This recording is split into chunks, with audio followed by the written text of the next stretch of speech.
हो गया। तो जी आज आप उचाना में धरना जो पंचायत हुई है, क्या कुछ फैसले हुए हैं, क्या कुछ इसलिए बैठे हो? उचाना कमेटी का जैसे कि आपने पता है 9 तारीख को एक बड़ी महापंचायत हुई थी। उससे पहले दुष्यंत चौटाला को 4 दिन पहले लेटर दिया गया था कि भी 9 तारीख को तेरे दरवाजे यानी जो उचाना तेरा जहाँ से तू डिप्टी सीएम है या जो राजस्व मंत्री है वहाँ से आपकी एक महापंचायत है, उसमें आके आप अपना रुख रखिए यानी अपना पक्ष रखिए। तो दुष्यंत चौटाला का 9 तारीख को सारे संगठन, किसान संगठन, मजदूर संगठन और जो महिला है सब कुछ लोग इनके लगातार जेजेपी का जो ऑफिस है यहाँ आए, पर दुष्यंत चौटाला की तरफ से कोई मतलब ना कोई नुमाइंदा आया, ना खुद आया और ना बातचीत के लिए कोई उन्होंने ये कहा कि हम बातचीत करेंगे। उन्होंने कहा कि वो विदेश गया हुआ है। विदेश जाने के कारण हमने कहा भी हम 11 तारीख को जो प्रशासनिक अधिकारी उन्होंने कहा 11 तारीख को दुष्यंत चौटाला आपसे बात करे ना करे पर हम आपकी उस तक मैसेज भेज देंगे। हमने 12 तारीख दे दी और फिर 13 तारीख आज तक भी उनका कोई ऐसा नहीं कि संतोषपूर्ण कोई जवाब नहीं आया, ना उन लोगों ने हमसे बात करना सही समझा, यानी वो लोग हमें हड़के में ले रहे हैं। उन लोगों को जो दुष्यंत चौटाला है उसके दिमाग में ये बैठ चुका है कि यहाँ जो बैठने वाले हैं वो उचाना के लोग हैं, जबकि पूरा हरियाणा संयुक्त मोर्चा यहाँ बैठा हुआ है। आज 13 तारीख को एक बड़ी महापंचायत हुई, उसके अंदर ये फैसला लिया गया कि जो ये धरना सिर्फ 5 दिन के लिए रखा गया था परमानेंट रखा जाएगा, जब तक कि दुष्यंत चौटाला उसकी कलम से हमारा जो भी जिस भी तरह के मुआवजे हैं, जो भी हमारी किसानों की समस्याएं हैं जिनके ऊपर लगातार हमारी बातचीत हो रही है, उसके ऊपर जब तक वो संज्ञान नहीं लेंगे और उसको जारी नहीं करेंगे अनिश्चितकालीन के लिए ये उचाना ऑफिस जेजेपी ऑफिस के सामने धरना लगातार जारी कर दिया और ये 23 तारीख तक जारी किया कि इस दौरान ये जाग जाए देर आए दुरुस्त आए। यदि उसके बाद भी बातचीत नहीं करते तो आगे फिर बहुत सी ऐसी कार्रवाइयाँ हो सकती है कि जैसे गांव में घुसने ना दिया जाए, वो का पानी बंद किया जाए, या जो जेजेपी के जितने भी दफ्तर हैं उसके ऊपर ज्ञापन दिया जाए, या और भी कोई ऐसे जैसे भाई रेल ट्रैक को बंद किया जाए, हाईवे जाम किया जाए। जो प्रोग्राम होंगे हम अंदर खाते बना चुके हैं पर वो धीरे धीरे लागू करेंगे, क्योंकि जैसे संयुक्त मोर्चा ने कहा कि सांस चढ़ाना नहीं, खुद का नहीं चढ़ाने, सरकार का चढ़ाने और डिप्टी सीएम दुष्यंत चौटाला का चढ़ाने हैं। जैसे जैसे आगे आगे कार्रवाई होगी, 10 दिन की कार्रवाई ये है, यदि 23 तारीख के बाद भी ये कोई संज्ञान नहीं लेता तो कोई बड़ा फैसला फिर होगा। यानी हम धीरे धीरे चलेंगे और हम 2024 तक के लिए परमानेंट यहाँ बैठ चुके हैं और ये मान लो कि दुष्यंत चौटाला के बुरे दिन उल्टी गिनती शुरू हो गई है। उचाना ही ऐसा क्षेत्र था जिन्होंने इसको दिल से लगाया, 37,000 वोटों से इसको जिताया। अब इसकी उल्टी गिनती आज से शुरू है। ये देखना इसको है कि इसने दोबारा उचाना के अंदर आना है या नहीं आना, नहीं तो ऐसा मामला होगा कि वोटों के लिए राजस्थान जो इसने चुननी है परमानेंट ये राजस्थान ही जाएगा। उचाना और हरियाणा के लिए पूरी तरह इसको हम बैन कर देंगे। देखो जी, अभी जो गेहूं की बिजाई का टाइम आ गया, लेकिन उचाना की बात करें या नरवाना की बात करें, डीएपी के लिए किसान भटक रहा है। नहीं, डीएपी के लिए तो भटक रहे हैं, ये तो एक नॉर्मल बात है। यहाँ जो पीयर जीरी है उसको बिकने के लिए लगातार उचाना जो डिप्टी सीएम का हल्का आता है, पीयर जीरी बिक नहीं रही, लगातार हमें हाईवे जाम करने पड़ रहे हैं। एक और यहाँ एक गुंडा टैक्स लगाया जा रहा है। हमें नहीं समझ में आ रहा है कि हमने 47,000 वोटों से जो दुष्यंत चौटाला को जिताया, कहीं भी पूरे हरियाणा में 30 रुपये टैक्स नहीं लगता, हमारे ऊपर गुंडा टैक्स लगता है 47,000 जिताने का।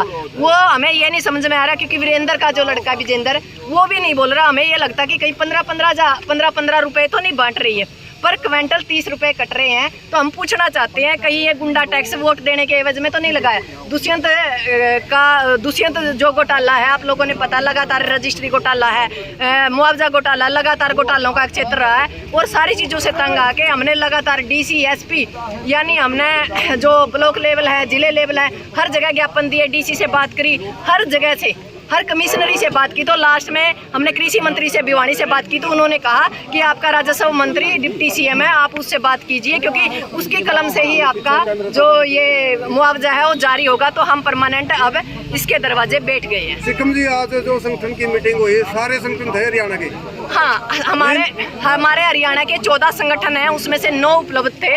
9 के 9 को मतलब तारीख दे दी गई है। जो हमारे बाकी संगठन है किसी कारण नहीं आए, उनसे भी हम संपर्क करेंगे, उनको भी साथ लेके चलेंगे, क्योंकि जितना बड़ा कुनबा होगा ये लड़ाई आसान होगी। और एक दिन हमने खप्पों के लिए छोड़ दिया। सिक्किम जी, चंडोली संगठन भी बहुत अच्छा संगठन है, बहुत मजबूती से काम कर रहे हैं, लेकिन वो दिखाई नहीं दे रहे यहाँ पर। नहीं, वो तो देखो हमारा जो हरियाणा का संयुक्त मोर्चा है उनकी और गुरनाम जी की क्या राय बनती है, वो तो ये उस मुद्दे पे तो वो बात करेंगे, क्योंकि हम तो एक छोटे से इसके ये मान सकते हैं कि छोटे से एक सिपाही हैं जो संयुक्त मोर्चा हरियाणा और संयुक्त मोर्चा भारत के नीचे काम कर रहे हैं। जो धरना आज चला हुआ मैम, इसकी मुख्य क्या मांग है? जो मुख्य मुख्य मांग? इसकी मुख्य मांगे हैं जो हरियाणा में, पूरे हरियाणा में जो बाढ़ से ग्रसित जो मुआवजे हैं, सूखे से ग्रसित जो मुआवजे हैं, जो बाढ़ से हमारा पशुधन, जान और माल का जो नुकसान हुआ है उससे संबंधित पैसे हैं, जो हमारे बैंकों के अंदर कर्जा है, कर्जा माफी के लिए, क्योंकि जब फसल नहीं हुई तो कर्जा कहाँ से देंगे।